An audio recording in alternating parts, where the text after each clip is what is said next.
2004 एक 26 साल का लड़का जो पायलट बन रहा था डिसाइड करता है कि कॉकपिट से ज़्यादा ज़रूरत पार्लियामेंट में है। नाम था सचिन पायलट। और उसी समय दूसरी तरफ देश के हजारों टैलेंटेड यूथ सिर्फ सोशल मीडिया पे कंप्लेन कर रहे थे, सिस्टम खराब है, कुछ चेंज होना चाहिए। इंडिया का आईएनई देखो, 65% पॉपुलेशन यूथ की है, लेकिन पॉलिटिक्स की कुर्सी पे मेजॉरिटी अभी भी 50 साल के ऊपर के लोग ही बैठे हैं। पार्ट 1 में हमने देखा कि यूथ पॉलिटिक्स से दूर क्यों भाग रहा है, और आज का सवाल है, अगर हम नहीं करेंगे तो कौन करेगा। नमस्कार दोस्तों, मैं हूँ स्मिता सिंह और आप देख रहे हो न्यूज़ चर्चा ऑफिशियल। आज का एपिसोड एकदम खास होगा। हम समझेंगे कि यूथ को पॉलिटिक्स में क्यों आना चाहिए। तो चलिए स्टार्ट करते हैं एक कहानी से। 2018 मुंबई का एक इंजीनियरिंग स्टूडेंट पवन, ब्रिलियंट, सोशली अवेयर, कॉलेज के कैंटीन और हॉस्टल का वेस्ट मैनेजमेंट इशू उठाया, अवेयरनेस कैंपेन्स की, प्रोफेसर्स का सपोर्ट भी था। लेकिन जब कॉलेज इलेक्शंस आए, पवन ने डिसाइड किया पॉलिटिक्स मेरे बस की बात नहीं है, मैं अपने इंजीनियरिंग करियर पे फोकस। रिजल्ट आया, एक पॉलिटिकली कनेक्टेड स्टूडेंट प्रेसिडेंट बन गया, जिसका फोकस सिर्फ फोटो एप्स और एनुअल फेस्ट पे था।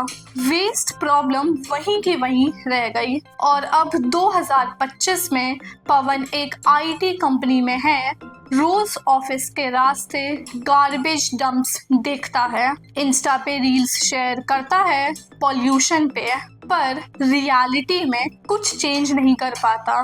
मैसेज सिंपल है, अगर आप पार्टिसिपेट नहीं करते तो कंप्लेन करने का हक भी नहीं होता। 2011 अन्ना आंदोलन, भारत में भ्रष्टाचार अपनी चरम सीमा पर था। इसी वक्त एक आईआईटीएन और एक आईआरएस ऑफिसर अरविंद केजरीवाल अपनी सिक्योर नौकरी छोड़ देते हैं। आरटीआई एक्टिविस्ट के रूप में उन्होंने सिस्टम को समझा और डिसाइड किया सिस्टम को बाहर से नहीं अंदर से साफ करना होगा। इसी सोच से जन्म हुई एक नई पॉलिटिकल पार्टी, नाम है आम आदमी पार्टी। मिशन था राष्ट्रीय राजनीति में एक क्रांति लाना। और फिर आए नए चेहरे। एक है सौरभ भारद्वाज, एक आईटी जॉब छोड़कर राजनीति में आए, पहली ही बार इलेक्शन लड़े और दिल्ली के एमएलए बन गए। आज वही सौरभ भारद्वाज जो एक टाइम कॉर्पोरेट ऑफिस में कोडिंग करते थे, अब दिल्ली प्रदेश की कमान संभाल रहे हैं। अगर एक आईआरएस ऑफिसर और एक आईटी प्रोफेशनल सिस्टम के अंदर घुसकर बदलाव ला सकते हैं, तो फिर हम यूथ के लिए क्या इम्पॉसिबल है। और दोस्तों, एक और यूथ लीडर का एग्जाम्पल है चिराग पासवान। बॉलीवुड में अपना करियर शुरू किया, पर अपने पिताजी रामविलास पासवान की लेगेसी को आगे ले गए। 29 साल की एज में लोकसभा एमपी बने और 2020 बिहार इलेक्शंस में अपने बोल्ड स्टांस की वजह से यूथ के लिए एक स्ट्रॉन्ग वॉइस बनकर उभरे। हाँ, उनकी पॉलिटिक्स डायनेस्टी बैकग्राउंड से स्टार्ट हुई। दूसरा एग्जाम्पल है अखिलेश यादव। सिर्फ 29 साल की आयु में यूपी के सीएम बन गए, laptop distribution, Lucknow metro, Agra expressway, youth friendly projects लाए। और तेजस्वी यादव 27 साल में बिहार का डिप्यूटी सीएम, यूथ इश्यूज को आर्टिकुलेट किया, ग्रास रूट्स कनेक्ट्स बनाए, इन्होंने प्रूव किया सिंसेरिटी और फ्रेश आइडिया से यूथ भी पॉलिटिकल लैंडस्केप चेंज कर सकता है, चाहे एंट्री डायनेस्टी से हो या स्ट्रगल से। अगर यूथ पॉलिटिक्स में आता है तो नए विजन जरूर लाता है।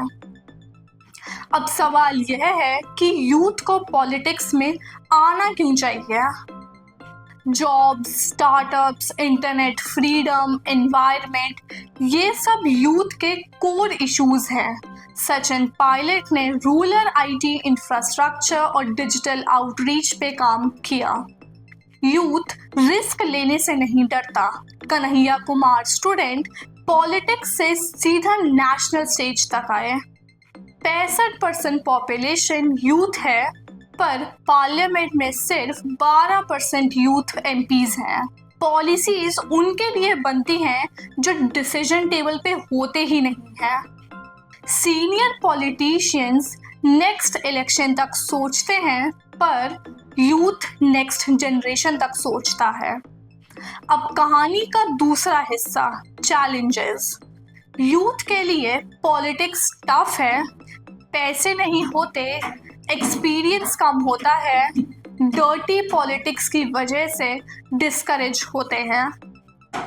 लेकिन सॉल्यूशन भी है, जैसे कि क्राउड फंडिंग से फाइनेंस प्रॉब्लम सॉल्व हो सकता है, ग्रास रूट्स कनेक्ट्स बना के एक्सपीरियंस मिलता है, क्लीन इमेज मेंटेन करके ट्रस्ट बिल्ड होता है, और सबसे बड़ी बात, नए पार्टीज जैसे आम आदमी पार्टी ने प्रूव किया कि फ्रेश यूथ लीडर्स के लिए जगह है। तो सिस्टम को क्रिटिसाइज करना इजी है, पर सिस्टम को बदलना वही असली करेज है। आज हमने देखा पवन जैसे एक यूथ जो स्पेक्टेटर बना, और अरविंद केजरीवाल, सौरभ भारद्वाज और चिराग पासवान जैसे लीडर्स जो प्लेयर बने। अब चॉइस आपकी है, आप स्पेक्टेटर बनोगे या प्लेयर। कमेंट करके बताइए, अगर आपको चांस मिले तो आप पॉलिटिक्स ज्वाइन करोगे या नहीं।